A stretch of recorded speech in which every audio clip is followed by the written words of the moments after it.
sedulur ayo padha ngaji.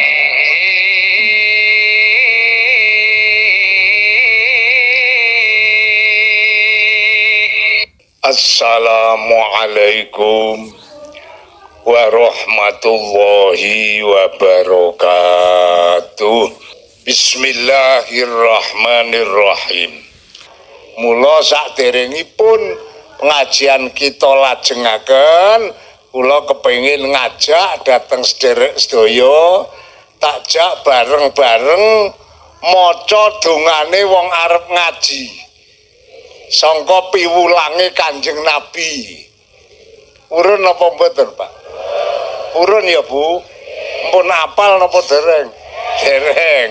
Ya tak tuntun alon-alon nggih. Kanjeng Nabi dawuh saben arep ngaji kok maca donga niki karo Allah arep diparingi hasil ilmu ingkang manfaat tur barokah. Allahumma bismillahirrahmanirrahim. Allahumma anfa'na bima 'allamtana wa 'allimna ma yanfa'una warzuqna ilman yanfa'una. Allahumma anfa'na bima 'allamtana wa 'allimna ma yanfa'una warzuqna ilman yanfa'una. Allahumma anfa'na bima 'allamtana wa 'allimna ma yanfa'una warzuqna ilman yanfa'una. Amin ya rabbal alamin. Donga niki ingkang paring piwucal Kanjeng Nabi. Dados kula sampeyan arep ngaji didhawuhi maca donga niki mangke badhe dipun paringi hasil ilmu ingkang manfaat tur barokah. Allahumma pun saiki ngaji. Kula tak neruske ngaji anak kula wau ngomongke apa mau kae, Bu? Poso wulan Ramadan ya. Wong meh kok niki. Nggih. Namung ketentuanipun tanggal 1 Ramadan kula panjenengan ora semangdo eyel-eyelan. Niku teko ngrungokke siaran saka TV petugas rukyat Jakarta sing ditugaske karo Departemen Agama iku hasil apa ora? Paham napa mboten? Aja semang eyel-eyelan ngarep poso kok ngeyel. Ana sing Selasa, ana sing Senin, malah ana sing di pedoman. Poso ki pokoke ora ana nek 30 dina. Poso ki tetep ming 29 dina ndasmu. Ya. Kanjeng Nabi ki le dawuh poso ora nganggo tanggal, ora nganggo dina. Nabi le dawuh hadis sing sahih, sumu li ru'yati waftiru li ru'yati. Ora ngandhake 30 dina, ora ngandhake 29 dina. Tapi Kanjeng Nabi le perintah poso, sumu li ru'yati waftiru li ru'yati. Kowe kabeh padha nindakno poso nek weruh tanggal Ramadan wis mlethek. Lan kowe padha bodho nek weruh tanggal Syawal wis mlethek. Ane wong luar ora iso ru'yat. Terus mboten. Kadangan Gunung Sumbing, Kang. Sing saged ru'yat niku tiyang kang wonten pinggir pesisir mriku. Dadi nang Jakarta ki Menteri Agama wis nugasake petugas sing padha ningali mletheke bulan. Mula ora semang eyel-eyelan, nggih. Nek menurut hisab, menurut hitungan niku memang benjang poso niku lekase sok dina Selasa. Dadi malam Selasa mun mulai traweh niku cara hitungan hisab. Ning nek cara dawuh Kanjeng Nabi, hisab iku mung kanggo penjajagan Sing kudu ditemtokke niku nek wis pancen weruh bulan tanggal setunggal Ramadan niku mlethek, ha iki mulai poso. Paham ya? Dadi kula sampean ora semangat yel-yelan lah. Orang ibadah ndedok ribut. Nggih to nggih? On. Dene sing kanggo dasar kula sampean didhawuhi poso ki Al-Qur'an ingkang dawuh. Sinten Bu sing dawuh? Muni piye? Ya. Quran cetos dawuh. Syahrul Ramadan alladzi unzila fil Qur'an hudan lin-nasi wa bayyinatin minal huda wal furqan faman syahida minkumus syahra falyasum wa man kana maridon aw ala safarin fa'iddatum min ayyamin ukhar. Cara Jawane nang wulan Ramadan iku temurune ayat suci jadi nang wulan Ramadan iku temurune ayat suci tepate malam tanggal 17 Ramadan iku temurune saking pundi sangka Loh Mahfud diturunke karo Allah nang langit donya niku malam tanggal 17 Ramadan ora saka Allah nang Kanjeng Nabi mboten. Jadi tanggal 17 Ramadan niku temurune Al-Qur'an saka Loh Mahfud diturunke nang langit donya niku malam tanggal 17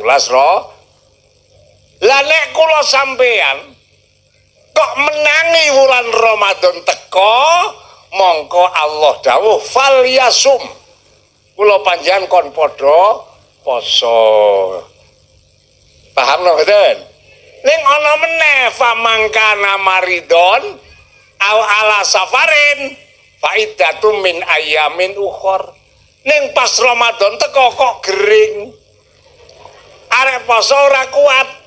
Priye kena ora poso dul? Ya. Arek poso tekan Ramadan gering, kena ora poso. Paham mboten? Anjur apa meneh? Pas teko Ramadan kok dheweke lelungan. Iki ya kena ora poso. Ning kudu diteliti yu. Dadi poso apa gering sing ngenake ora poso kuwi didelok geringe ngono lho. Paham mboten? Nek pancen gering nemenar poso ora kuat ki kena ora. Nek meng lara panu kok ora poso edan kowe. Ngarit bali ngarit kok madang. Kok madang lara apa panu ndasmu? Ora iso. Jadi lara sing ngenake ora poso niku nek pancen kanggo poso awake ora kuat mergo lara niku siji. Ping pindho sing kena ora poso iku nek lelungan. Niku lelungan ki ya ana syarate. Siji, lelungan iki ora tujuan maksiat. Loro, adohe lelungan ki paling cedhak 70 kilo. Jadi nek wong Pakunden lunga nang pasar luar blonjo kawan-kawan mlebu warung madang edan kowe. Paham lah mboten? Saka Pakunden tekan pasar luar ki pirang kilo yu? Ana 70. Ngono kok mokah. Ki jenenge lek maknani hadis ora patek genah kuwi. Wong nggon aku kono ana kok. Ati anggen kula nang pasar Magelang kok mokah jajal. Madang tak takoni ha kok madang piye to? Musafir Mbah Kyai ndasmu. Dadi lek lunga niku mawon siji tujuane ora lunga maksiat. Ping pindho lek lunga niku paling cedhak 70 kilometer. Jadi nek wong luar agar lunga nang Semarang kono tujuane rek silaturahim nang bulan poso karo poso ora kuat kena Mekah ora dosa. Ning nek wis rampung faidatum min ayamin ukhor sok wulan Syawal nek le gering wis apa Mari lelelungan wis rampung kudu nyarutan poso. Ana aku ngrungokke nang TV Kiai wedok kuwi pidato wong wedok hamil iki nek poso kena mokah le poso. Mengko nek wis lahir bayine cukup bayar fidyah, ora nyarutan pasane. Iki tak anggap nyai ora genah iki. Dadi nek diutang poso ki nek selagine isih waras tetep wajib nyarutan poso, ora mung bayar fidyah. Nek utang poso cukup bayar fidyah ngono utang wae terus. Wong fidyahe wong ninggal poso ki murah ki yo. Sedina ki mung 1 kilo ki. Jajal, sampean sasi ramang poso mung ngetoke beras 30 kilo ndak ra kuat. Iki nek arek ngerti. Dadi mulai nek memahami hukum iku kudu sing paham tenan. Dadi kula sampean didhawuhi karo Allah menangi Ramadan poso. Ning nek pancen kowe iki nang Ramadan kok gering, ora kuat poso, kena ora poso. Kowe nang bulan Ramadan lelungan sing ora tujuan maksiat, kena ora poso. Ning nek wis rampung lelungan, wis mari leloro, mengko nang wulan Syawal kedah dipun sarutangi nganggo paham no mboten? Paham no mboten? Lah niki dadi kudu sing ati-ati. Wong-wong poso kuwi jebulane tak rasa-rasake niku ya lek ngreksa batale poso kuwi angel tenan kok, Kang. Wong ana wong poso pasane ora batal ning ganjarane kuntal. Dadi ana tindakan sing batalke ganjarane poso. Ning ana perkara iku tindakan sing batalke poso. Nek sing batalke poso apa? Tak omongke sing gampang.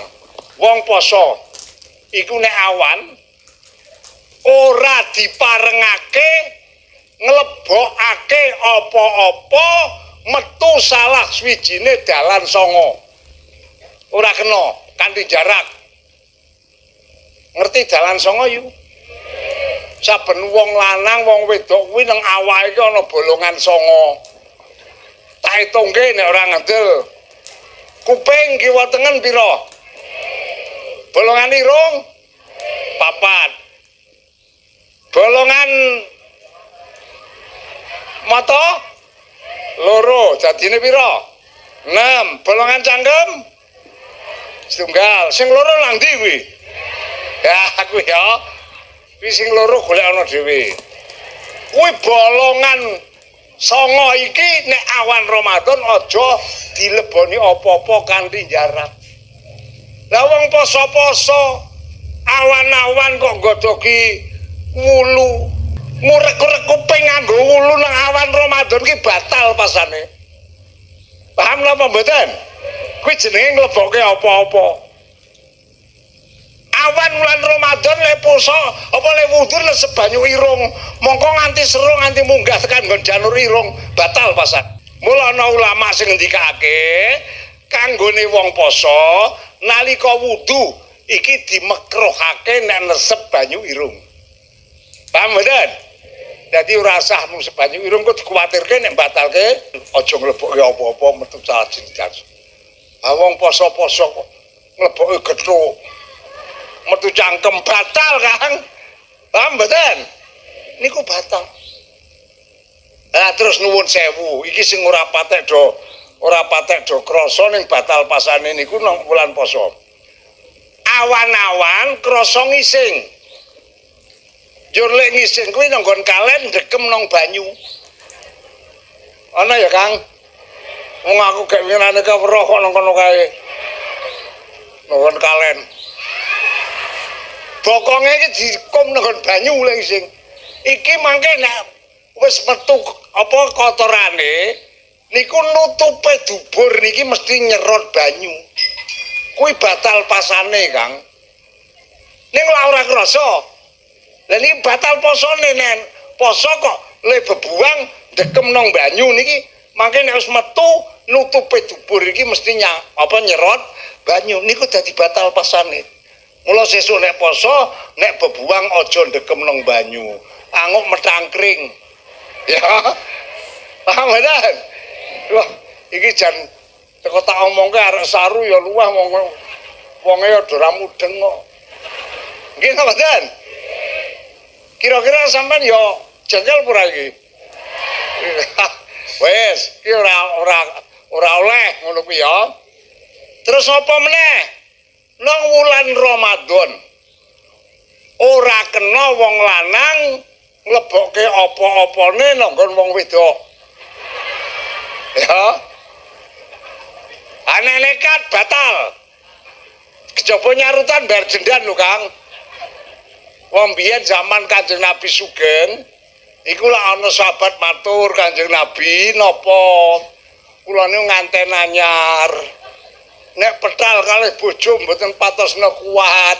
Upaminipun kula poso awan-awan kumpul bojo kula pripun Kanjeng Nabi? Kanjeng Nabi diparingi wahyune Allah.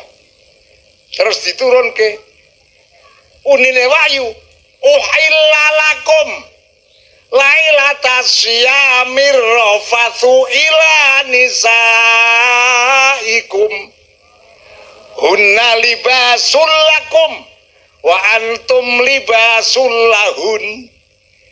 Dikalalke kanggone kowe kabeh wong lanang-lanang padha ngumpuli bojomu nang bengine wulan Ramadan. Dadi nek awan haram, ning nek dalu mula sok poso tuwuk-tuwuk nek bengi.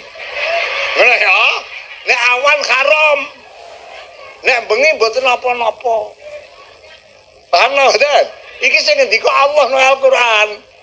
Wis cetha? Wis cetha? Ora takon.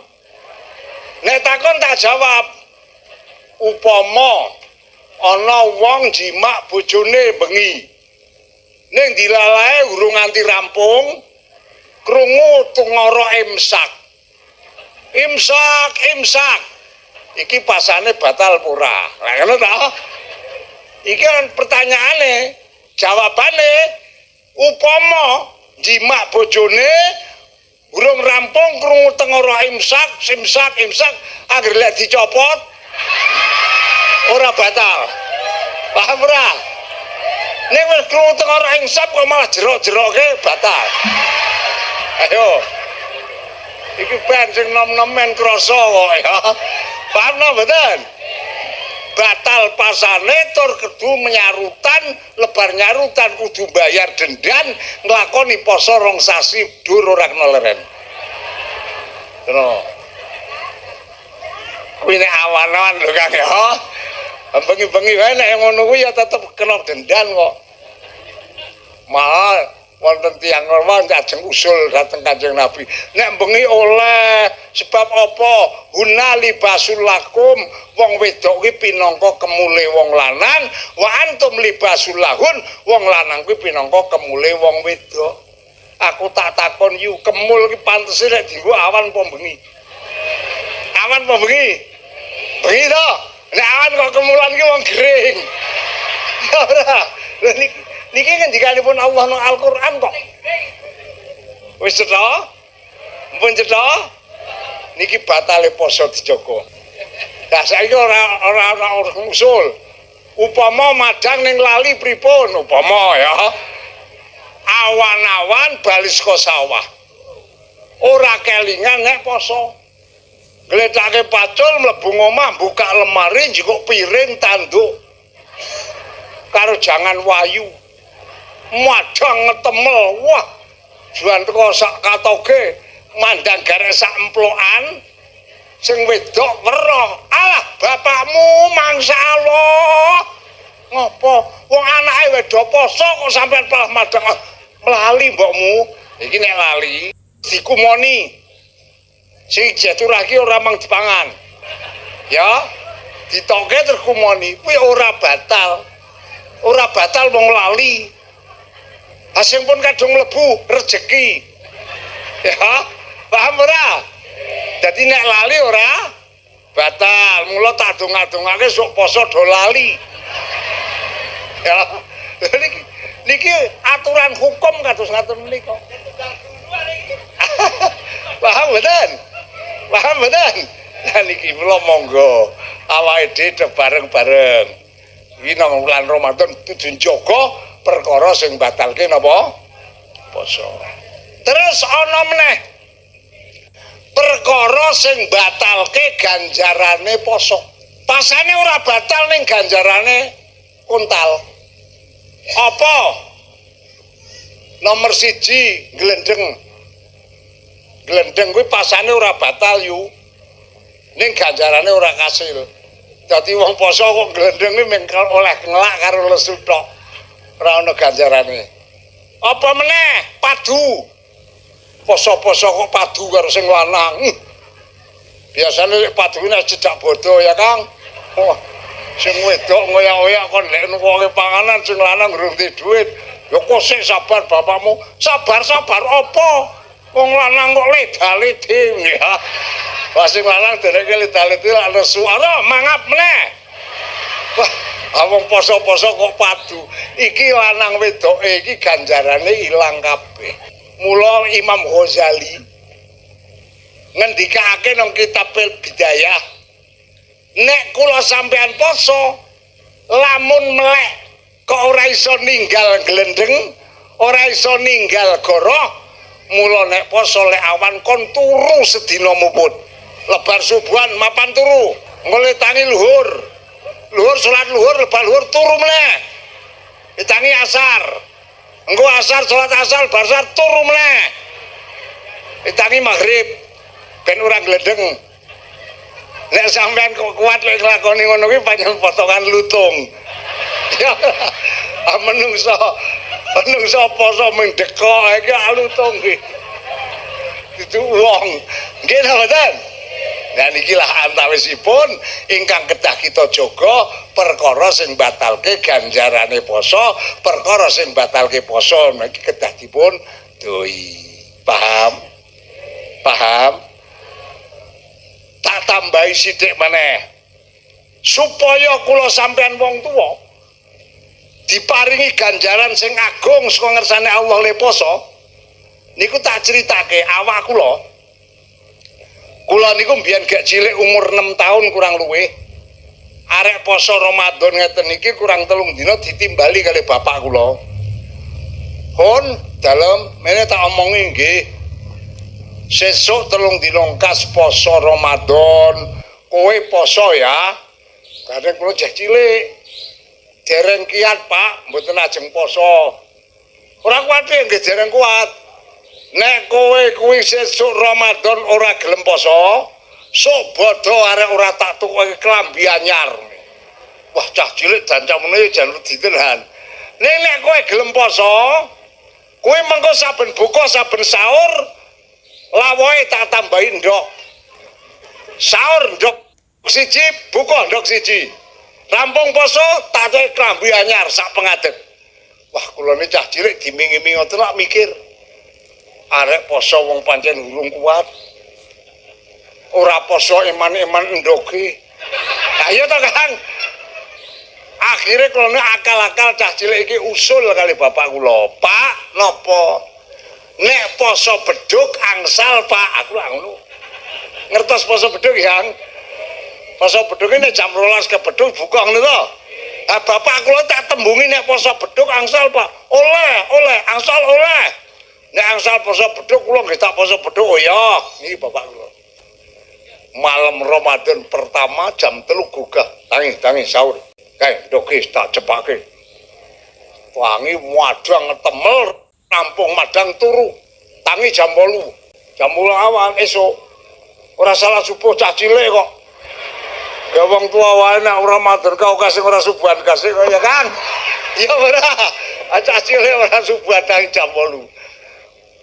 Madang wis tangi turu raup jikok pancing, lunga mancing. Tengah 12 bali. Lek mancing men orang nglangut lek nunggu tekan jam 12 wong janjiane poso beduk. Kan ngomah tekan 12 gedake pancing terus dipapak kali biyung kula. Wis kene sedek jagong tak tatake sing arek ge buka niku biyung kula. Ditata. Mantap wis rampung wis ora lungguh kene dinteni engko nek beduke stabuh buka nggih. Mandang kula jagong, bapak kula nyedaki. Jejeri karo ngrangkul, wah matur nuwun ya nang. Wis arek kuat lek poso beduk. Nggih, aku lak bunga banget. Mandang beduk ditabuh deng, kula nyekel gelas sing ana wedange tak ombe. Wong janjiane poso beduk. Mandang kula nyekel gelas arek tak ombe wedange niku kok pundak kula ditabuk lah. Ora beduk sing saiki. Nek beduk saiki iki posomu batal muni ngono kuwi. Aku lak rumangsa dapusi. Akhire ngadeg mlebu kamar tak tutup jan celeng kok bapak ya. La ilaha illallah. Turu. Ora iso merem wong poso ajaran resu. Masya Allah. Mandang wis arek asar metu meneh. Jejeri kok bukuan iki. Bapak nyedaki meneh. Beduk asar ditabuh kula nyekel gelas meneh dimek meneh. Mengko beduk sing sepisan gas. Ah, Masya Allah. Jadi bapak kula saking pintere tak tembungi poso beduknya oleh ning ora kandhake muni beduk maghrib. Jadi oleh poso beduk ning beduk. Masya Allah. Wong tua pintere pol. Bareng kula pun bar supit, kula dipondokke. Nang pondok ngaji kitab. Nanggon kitab ki weruh pengendikan endi-endi wong tuwa duwe anak atau putu urung akil balik. Nang wulan Ramadan kok dilatih poso nganti kuat poso.